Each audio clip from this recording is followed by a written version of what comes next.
This video is only for educational purpose. I am not a SEBI registered advisor. Please do your own research before investing. Stock మార్కెట్లో గెలవాలంటే అదృష్టంతో పని లేదు. మీకు కావాల్సింది మీ ఓపిక, సహనము, ఒక ప్లాను, ఒక డిసిప్లిను. ఇవి ఉంటే ఈ స్టాక్ మార్కెట్లో విజయం అయితే సాధించవచ్చు.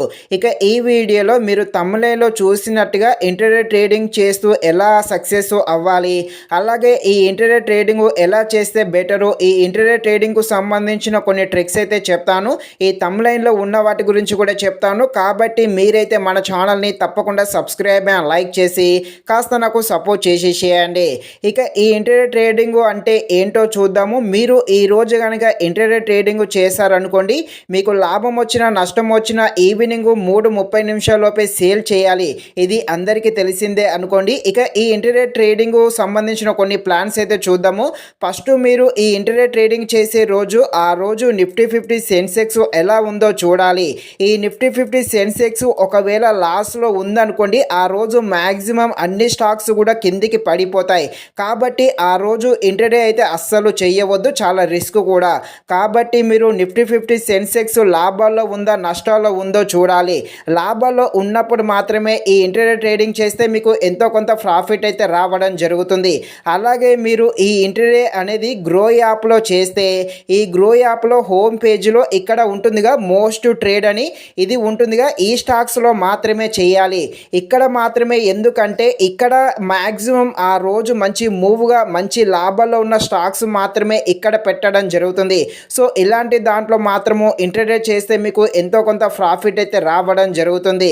అలాగే ఈ ఇంటర్డే అనేది స్టాక్స్ అనేది 500 రూపాయలకు పైన ఉన్న స్టాక్స్లో మాత్రమే చేయాలి. 500 రూపాయల పైన ఉన్న స్టాక్స్లో చేస్తేనే ప్రాఫిట్ అనేది కాస్త ఎక్కువగా వస్తుంది. అదే మీరు 100 రూపాయలు లేకపోతే 200 ఉన్న స్టాక్స్లో కనుక ఇంటర్డే ట్రేడింగ్ చేశారనుకోండి, ఈ 100 రూపాయలు ఉన్న స్టాక్స్ మహా అంటే ఎంత పెరుగుతుంది, ₹1 ₹2 మాత్రమే పెరుగుతుంది. కాబట్టి మీకు పెద్దగా ప్రాఫిట్ కూడా ఏమీ రాదు. అదేవిధంగా ఛార్జెస్కే కట్ అవుతూ ఉంటాయి. కాబట్టి మీరు 500 రూపాయలకు పైన ఉన్న స్టాక్స్లో మాత్రమే ఈ ఇంటర్డే ట్రేడింగ్ చేయడానికి ట్రై చేసేయండి. అలాగే మీరు ఈ ఇంటర్డే ట్రేడింగ్ అనేది ఏదైనా స్టాక్లో చేద్దాం అనుకున్నప్పుడు ఆ స్టాక్ అయితే ఓపెన్ చేయండి. ఓపెన్ చేశాక ఇక్కడ కింద న్యూస్ అని ఉంటుంది, ఆ న్యూస్ మీద అయితే క్లిక్ చేయండి. అక్కడ న్యూస్ ఉంటుంది, ఆ న్యూస్ని అయితే చదవండి. ఈ న్యూస్ అనేది ఈ స్టాకు సంబంధించింది ఉంటుంది. ఈ న్యూస్ వల్లనే ఈ స్టాకు పెరుగుతుందా పడిపోతుందా అనేది ఒక అవగాహన అయితే రావడం జరుగుతుంది. ఇదైతే ఇంగ్లీష్లో ఉంటుంది. మీకు సరిగా అర్థం కాలేదనుకోండి, దీనిని స్క్రీన్ షాట్ తీసి చాట్ జీపీటీని అయితే అడగండి.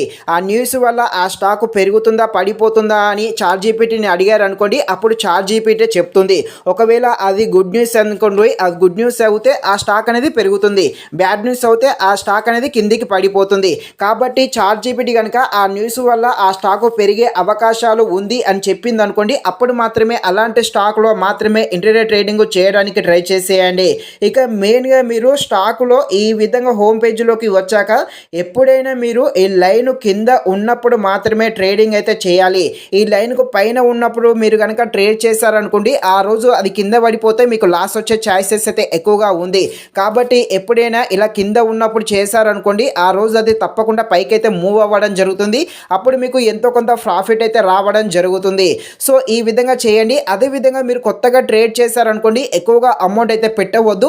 ఒక ₹100 200 ఇలా పెట్టి ట్రేడ్ అయితే చేసి నేర్చుకోండి.